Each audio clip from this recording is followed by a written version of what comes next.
Give up a TV job to start a podcast in your basement.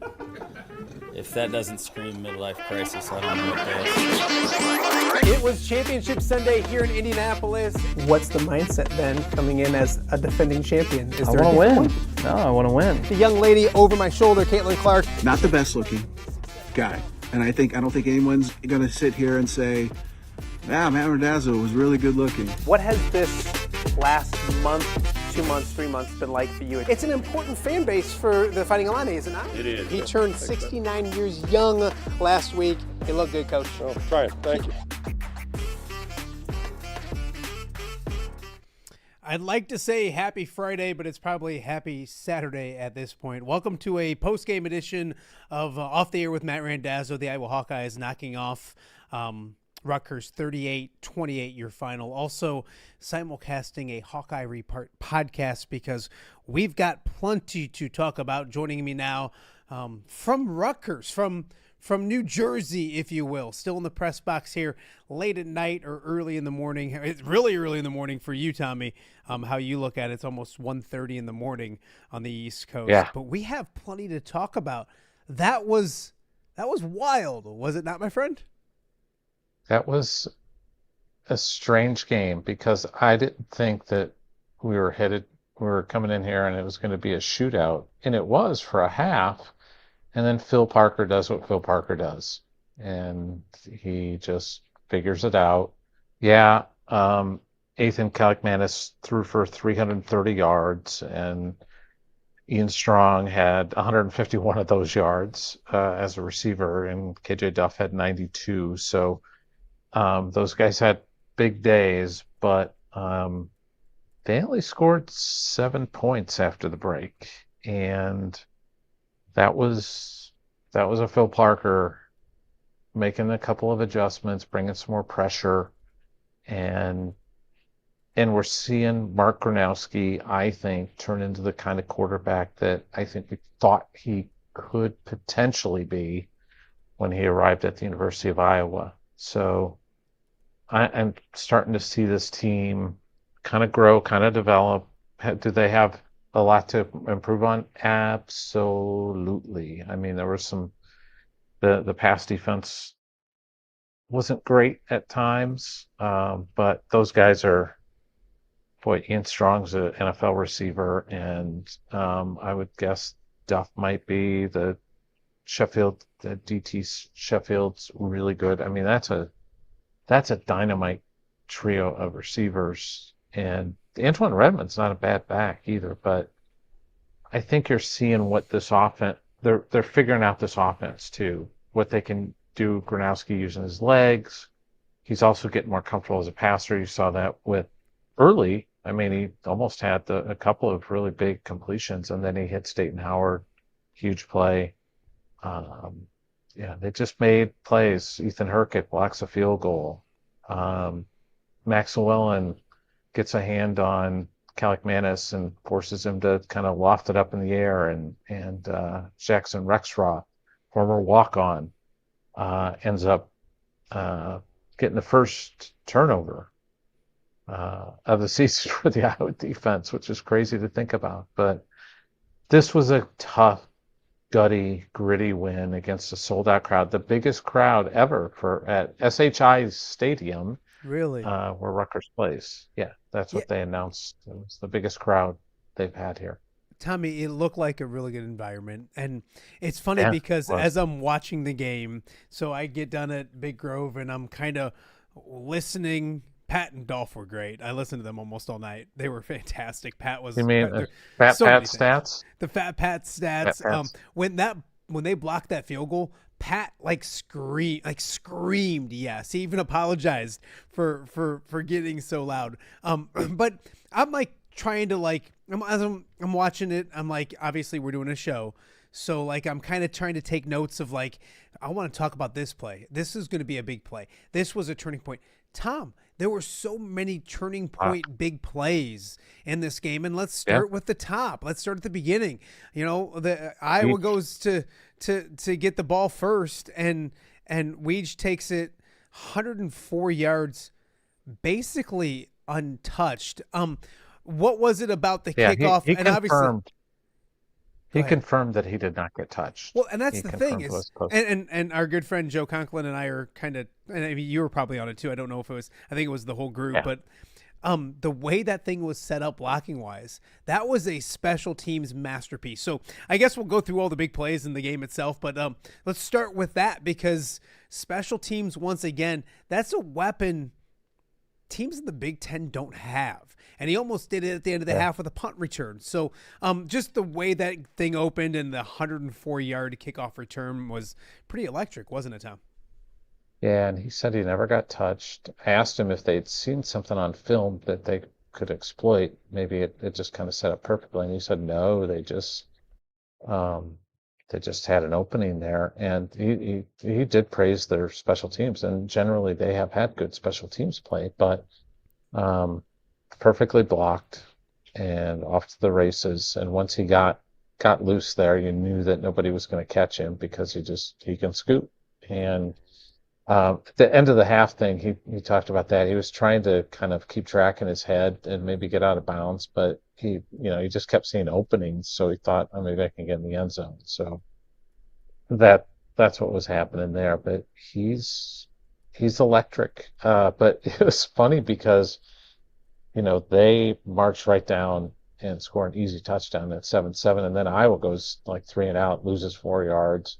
And then they get the ball back again and score. And you're like, man, what is going on here? And then Iowa scores. I mean, when's the last time you had an Iowa game that had 28 points in the first period, the first quarter of a game? It was wild. One, I couldn't figure out Crazy. if I was more like a Big 12 game. A Big 12 game broke out. Yeah, because Tom, if you tell anybody that Iowa scores 21 points in the first half of a football game, they're like, that's the lead. And then for that defense to give up 21 points and the way they did it early on, I know was frustrating for Iowa fans. So if you look at it early, obviously that kickoff return is outstanding, but frustrations on the defensive side. And Tom, I'll be honest, the first drive for offense, the drops were back again. I mean, there was pass interference on the Seth Anderson ball. It was underthrown. It wasn't a great pass, but that was pass interference. And then a drop on the sideline in a really well-placed football. I think Phillips drops that one. And maybe Iowa fans are thinking, here we go again. That first quarter, despite the way it started, was that's a quarter that Iowa is not going to go back and look at with fond eyes. I mean, that was pretty ugly defensively. And then at least that first offensive series was pretty yuck as well. Yeah, that first series was the second series they got going. They got the the 25-yard pass to Phillips. Washington had that 16-yard reception. They called it a reception. It was just a flip to him forward. And then he got the penalty on the late hit, and then Moulton eventually hits it in from 7 yards. So it's 14-14 going into the second half. Or second quarter. But then Rutgers just marched right back down 21-14. I mean, they just boom, boom, boom. It was just like they were clicking. I mean, he was getting rid of the ball really quick. He was making great decisions, and Iowa was just kind of giving them plays, and they didn't crank up the defense as much until the second half. And that's kind of the Phil Parker thing, is he's just gonna start dialing up zone blitzes, and which is what he was doing. It was more zone blitz, but he did some corner blitzes. I saw a couple corners coming in, and but it was more zone blitz. Iowa ends up tying it at 21 on the drive after they score, and Gronowski making some good plays. That pass to DJ Boname was huge. That was on a second and short, and that little tunnel screen that they hit him at 21 yards, and that defensive holding on 2nd and 9 was a huge play. But then, what's interesting is when Iowa gets inside the red zone, especially like 15 on in, I think Gronowski's looking to run a lot in those situations, and it's the safest play in a lot of ways because he's good with the ball in his hands. They're occupied. They're worried that he's going to just stop and maybe throw it in the end zone to somebody who's wide open. So they stay with the receivers, and he can just, kind of meander around a little bit, and then all of a sudden he's moving down the field, and the next thing you know, he's in the end zone because he's hard to bring down because he's a big guy. Yeah. So it's just interesting how he's, and I asked him about that after the game. It's just like you're kind of looking to run it a lot in the red zone, and he's like, yeah, just gotta try and make a play. Tom, you look at the end of the first half, and boy, Mm-hmm. I go into halftime scratching my head, not knowing if you should feel good or bad about this game. Obviously, the defense was starting to play a little better, but you had Rutgers on one end making a field goal, getting it called back because of a penalty, and then the old doink Yep. for Okay. Bears fans out there. Not the And the double doink. doink, just the doink. Double doink. And then Iowa drives down and gets the ball back, and you think they're going to do something. They don't. I was surprised at the end of the half. Rutgers got it back with like $1:30, $1:20 to go, and they had They three just- timeouts, and and they just ran the They just football. turtled. And they turtled. Yeah, I thought that was weird. I thought Yeah, they would come out firing, I thought they'd come down and try to take score. a couple. Go ahead, Tommy. I'm sorry. I thought I did too. I thought, boy, they'd come out throwing and try to stretch the field a little bit, see if they can get something there. But I think they were worried that if they did and they had some incomplete passes, then Iowa gets the ball back. Which And think about that. With time There on was the another clock. team- With time on the clock. There's another team that was worried about Iowa's offense getting the ball back. Like, think about that. Well, Most I of the think times they were people worried about aren't. Weegan getting the ball. Yeah, I think that's it was true. more punting to Weed. You were there, and the talk at halftime on social media was the punt return that he gets inside the 20, and a lot of people were like, you should have stepped out of bounds. I think at the beginning of it, I was like, step out of bounds. But now that you think about it, at least I think about it a little bit, Make a play. it's hard to like be looking at the clock and figuring out when you're going to step out of bounds and all those kind of things. Boy, he almost got another one, Tommy. He almost got another I know. one at the end of the half. Well, that's the thing. He's trying to score. You don't want to take that mentality away from him that he's not trying to score. And it's just every time it looked like maybe he should get out of bounds, something opened up, and he just, and the clock just ran out. And yeah, it would have been great if he would have got out of bounds and Drew kicked a field goal, but didn't happen. I just don't want to ever coach out aggressiveness in a player, especially like that. A guy that's just so electric with the ball in his hands. So, yeah. So yeah, the third, it's so weird. You have, 42 points in the first half, and then the third period, you have 0. It was No and, points. and sloppiness too. Obviously, Iowa missed a field goal in that Field quarter, goal. but you could tell the Iowa defense finding their footing and figuring They this figured thing it out. And you kind of talked about it. Explain that a little more, because obviously they look like, we were texting, and they look like an Arena League team, and they were just going up and down the field. Yeah. And then they hit one big play in the early fourth quarter for 40-some yards that ends up getting him inside the 20, and they score a touchdown. Other than that, they don't score after middle to late second quarter, except for one touchdown. What was the difference? What happened? Obviously, Iowa got more of a pass rush. They got more pressure on the quarterback. Kind of take us through what you saw from the press box and what changed in that Iowa offense or defense, excuse me. Phil, I think, made the calculated gamble of using some zone blitz to try to create some more pressure, and it did. It'll get the ball out of Kalikmanis' hands quicker, and it kind of limited their routes. And Iowa just played better defense. I thought they did okay. It wasn't great, but it was okay. But it just got him off balance and got them, to kind of just ease up. They slowed down a little bit and got a couple of 3-and-outs, and then I thought the third quarter, one of the big plays was that 29-yard field goal that got blocked by Herkett. That was a big play in the game because it kept things stalemated.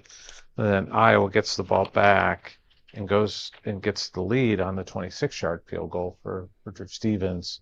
But then they just came right back. That was that Ian Strong was just 26 yards, 12 yards, and then Duff started at 10 yards, 7 yards. It was, and then finally, Raymond runs it in from 1 yard out, and this place was jumping. The people were excited. They were into the game.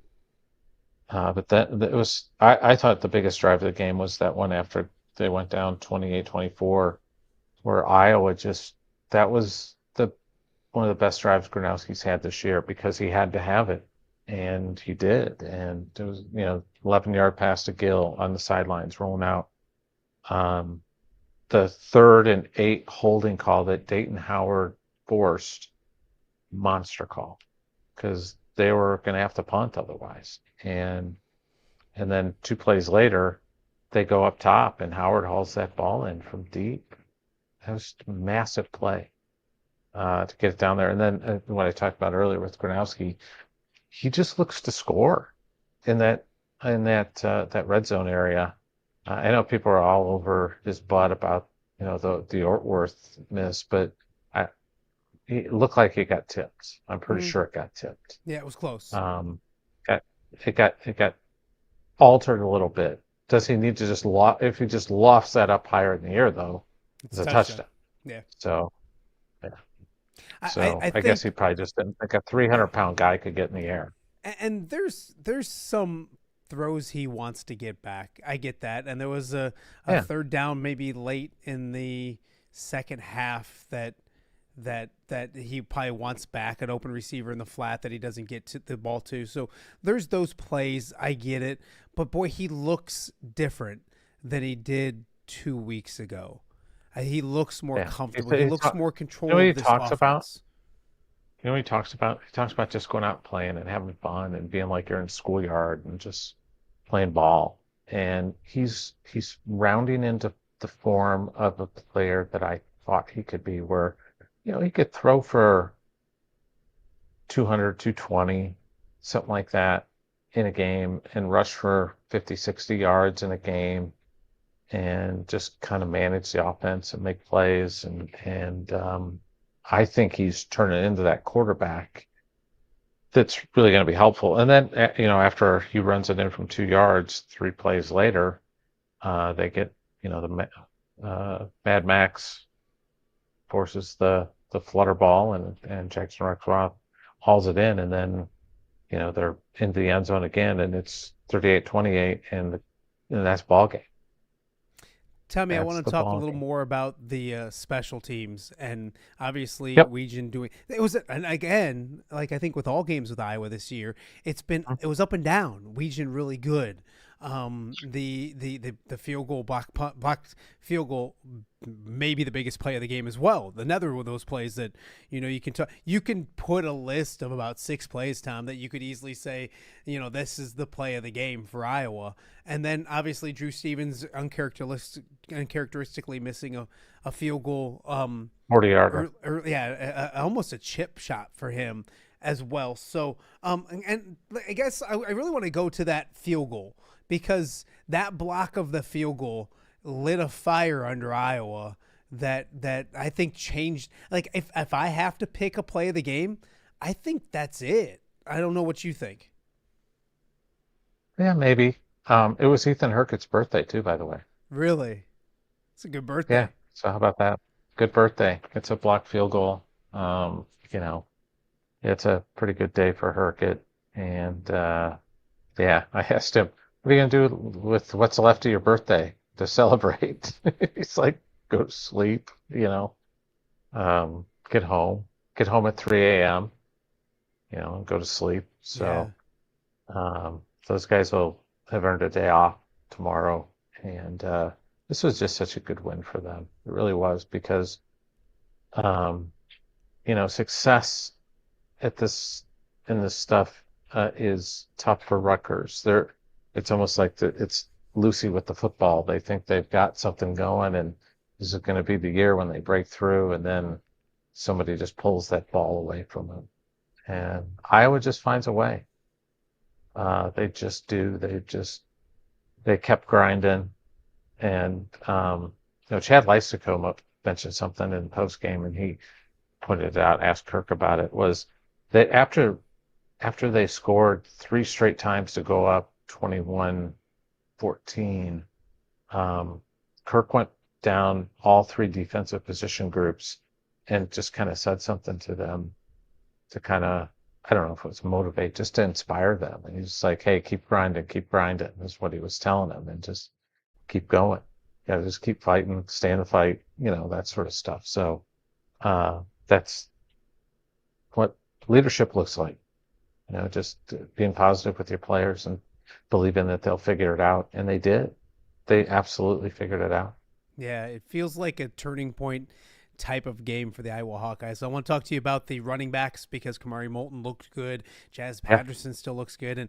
And the best running back on the Iowa football team, Tommy, still might be that quarterback and the amount of carries he gets per game and all that kind of stuff. So I want to talk about that. I want to talk about what this means moving forward because now they have a long week and they get an Indiana team, depending on what happens tomorrow night, in a very big game at Kinnick Stadium before a bye week. We got all that to get to. You're watching a special post-game edition of Off the Air with Matt Randazzo and the Hawkeye Report podcast. We're going to pay a few bills, and we'll be back right after this. All right, be honest. Are you craving Hungry Hobo again? You know, that fresh sliced meat piled high on those amazing sandwiches, hot off the grill chicken and steak, with all those delicious toppings, the biggest and best selection of baked potatoes, or simply some waffle fries dipped in cheese. Well, now that Quad City favorite is even easier to get. Download the Hungry Hobo app today. Order ahead, skip the line, and earn rewards all at the same time. There's Double Points Monday and exclusive specials as well. With 12 locations in the Quad City area, it's Hungry Hobo, now even easier to find, but still hard to resist. Rafferty Funeral Home, dedicated to serving families in the Quad Cities since 2007. Hi, welcome. Here, come on in. An experienced staff plans each service to reflect the unique life and legacy of your loved one. Rafferty Funeral Home is proud to serve our community with dignity, respect, and compassion, helping you to celebrate your traditions and lasting memories no matter your faith, culture, or budget. Rafferty Funeral Home in Moline. Call today to discuss prearrangements.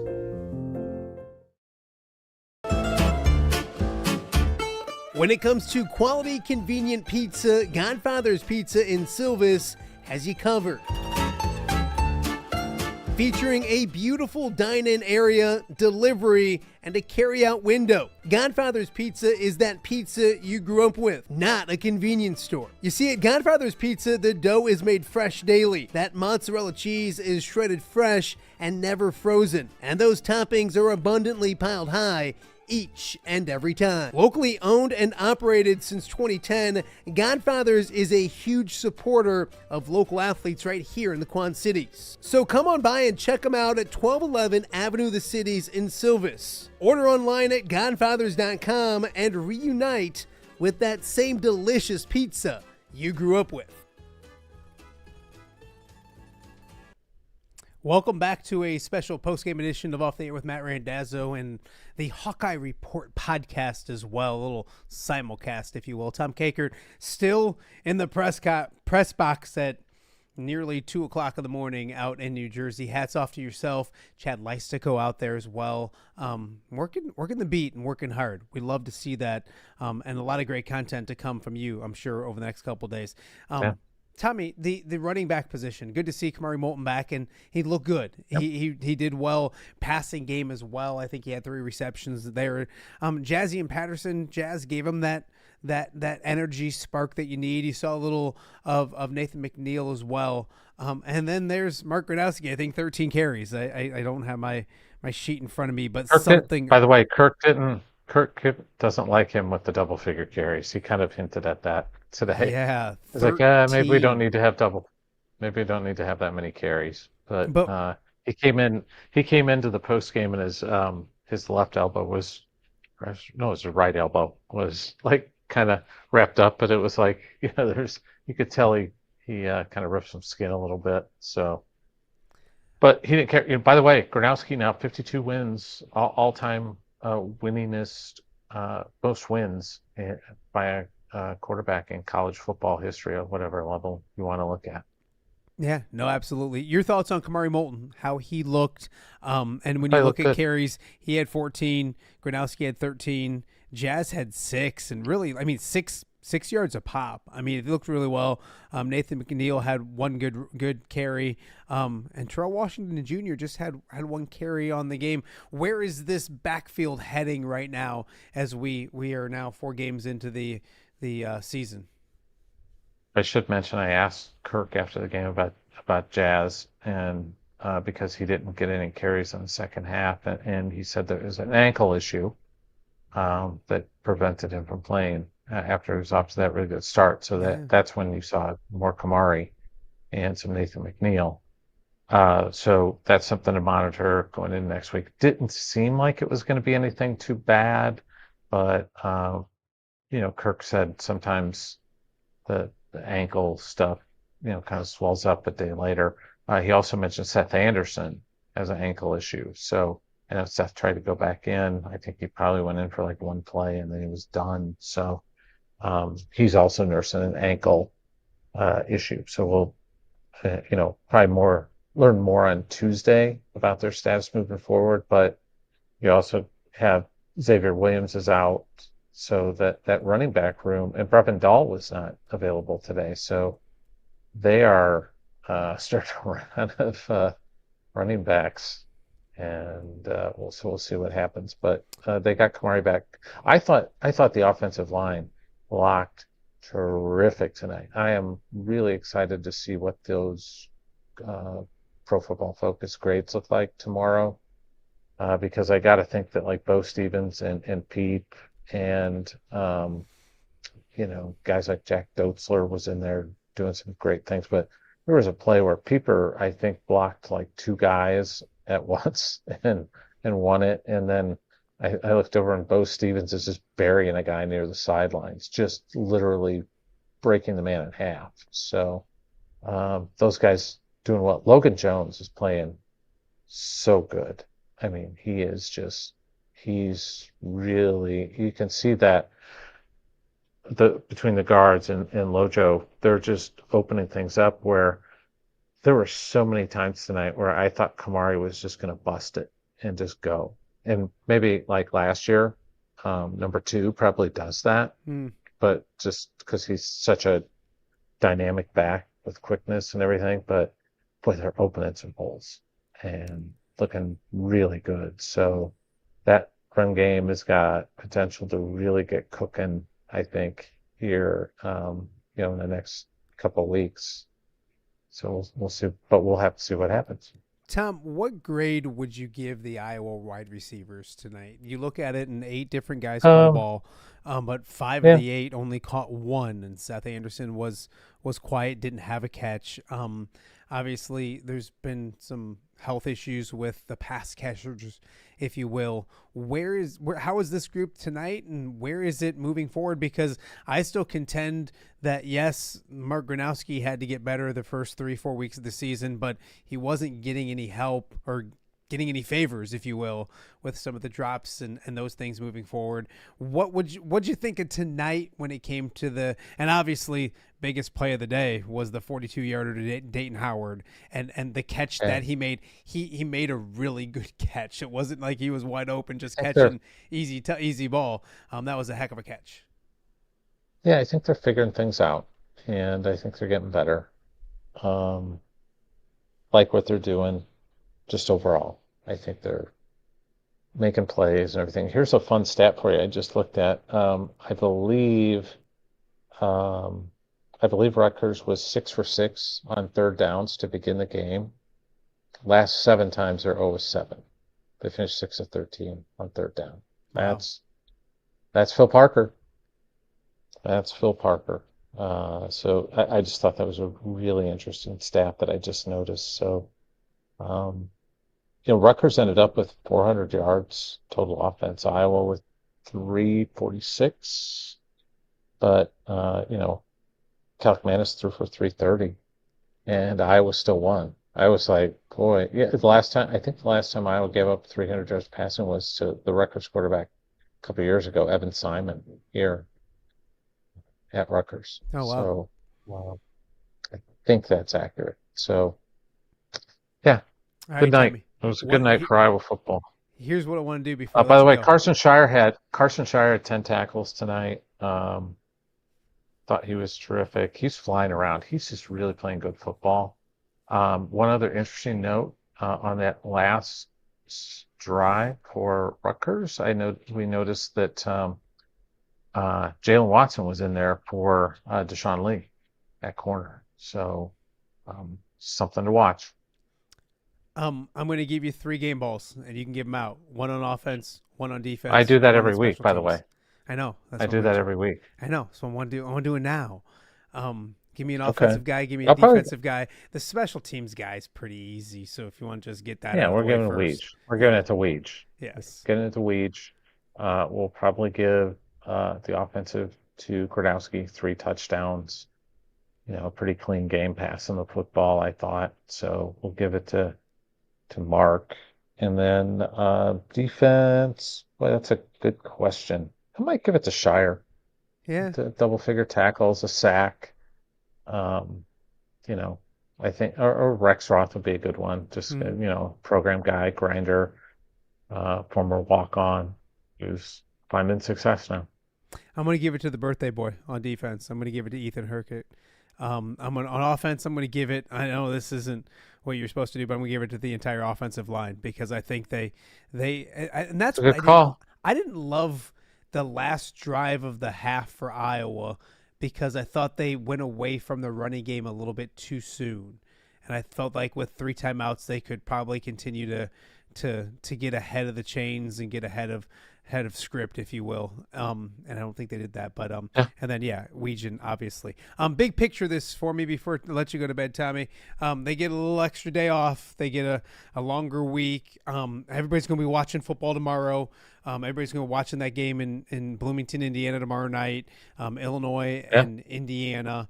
I talked to somebody this week. I don't know. It all gets run together, but I also talked to Tyler Tashman on the Hawkeye Report or the Hawkeye Tailgate show earlier tonight that, if Iowa wins tonight, which they did, and let's say Indiana wins tomorrow night, I think it sets up a great spot for Iowa. A really good, like Indiana coming off an emotional primetime victory against a top-ranked team, and then they go to Iowa, and it's a 2:30 showdown at Kinnick Stadium.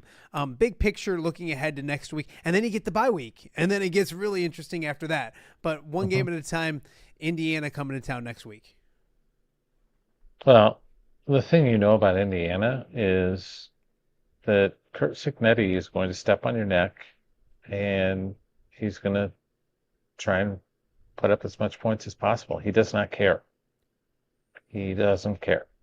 So that's just the mentality that he doesn't care if Kirk Ferentz has won 207 games. He's just going to come in and try to hang 60 on you if he can. And he'll do that if he can, if you give him the opportunity. So did he see you got to be anything- ready for those guys. Did he see something tonight that he's going to be like licking his chops with when it came to Iowa's pass defense and those type of things? Yeah, I think he probably did. Mendoza's a good quarterback. So yeah, I think he's going to try and get after it a little bit offensively, maybe stretch the field a little bit more. I certainly see that happening.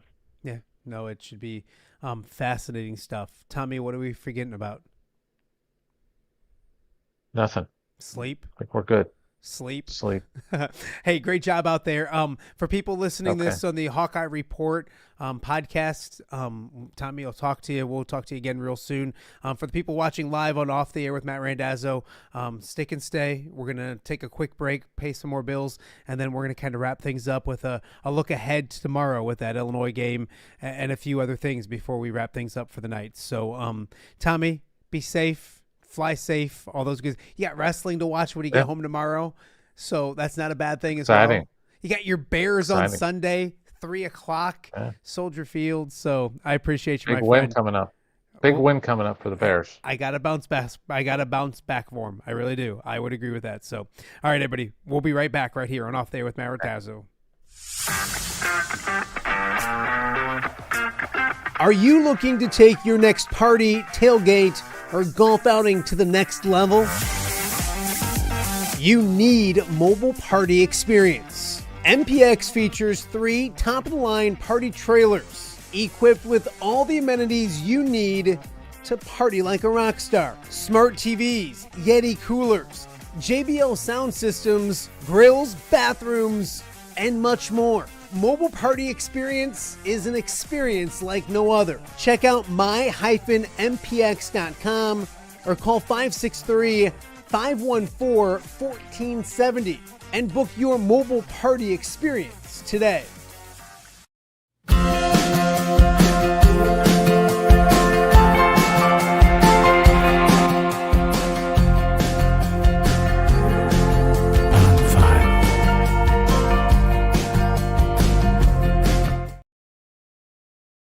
Give me the keys. Learning to drive can be stressful for both the student and, yes, the parent as well. Relax. There's an easy way to avoid the stress. Skiles Driving School in East Moline has been helping new drivers hit the road with confidence for over 20 years. Whether you're a teen earning your first license or an adult looking for behind-the-wheel training, we've got you covered. Their certified instructors are patient, experienced, and use modern vehicles equipped for safety and comfort. From classroom instruction to real-world driving, we make learning safe, affordable, and even fun. Call 309-278-0098 or visit skylesdriving.com. Skiles Driving School. Get in, buckle up, drive your future forward. Welcome back to Off the Air with Matt Randazzo here on a really early Saturday here in the Quad Cities. Thank you guys for joining us. A post-Iowa podcast and show for you here on Off the Air with Matt Randazzo. Just wrapped up with Tom Kakert. He was, and the press box still, out in New Jersey. Iowa wins tonight 38-28. They improved to 3-1 in the season, 1-0 in Big Ten play. They head home. They get a little longer of a week now, and they get Indiana next Saturday, 2:30. In Iowa City. Quickly want to talk about tomorrow real quick. A huge game. Iowa State off tomorrow. The big game in the Big Ten. Illinois, Indiana, primetime NBC. A huge showdown. Brett Bielema updated some injuries. Seems like Xavier Scott's not going to play in it tomorrow. That could be a big factor. We talked a lot about the game all week long. Talked with Ken Prince about, if Illinois can withstand that first punch and that emotional start maybe, I think it's going to be a really good football game. So we'll see what Illinois can do tomorrow, and we'll talk all about it on Monday when it comes to Off the Air with Matt Randazzo. Huge show coming up on Monday, lining up several big guests. So I'm excited about next week here on the show as well. And it's been a crazy Friday, an absolutely crazy Friday. We started our day over at Assumption High School previewing week 4 of the high school football season. Had a lot of fun. Mobile Party Experience was over there, a great sponsor of the show as well, and had a blast to start our Friday. And then great time at Big Road Brewery. We had the Hawkeye Tailgate Show, the first hour of the pregame show on the Hawkeye Radio Network. That was a blast as well. If you missed that, go check it out on the Hawkeye Radio Network's YouTube channel. Josh Sash joined us. That was a lot of fun to catch up with him. Iowa basketball. The schedules came out yesterday, or Thursday. I don't know what day it is right now. And the rest of the basketball's right around the corner. So that was a bunch of fun. Got back here, did a high school football show with View from the West, and then wrapping up this now. So it's been a busy 4-show Friday. So we're going to take a couple days off and relax a little bit. So again, thank you guys for joining us. Iowa wins 38-28, the final score. If you're waking up and checking this out on Saturday morning, thank you for doing that as well. It is officially 1 a.m., so I'm going to go get myself some sleep before I watch a little cross country tomorrow for one of my kids, a little football game for one of my kids, a bunch of fun stuff tomorrow as well. So, guys, enjoy the weekend, and we'll be back doing more shows. Off the Air with Matt Randazzo coming up on Monday, 10 a.m. right here. Off the Air with Matt Randazzo. Thank you guys so much for joining us, and we will talk to you guys after the weekend.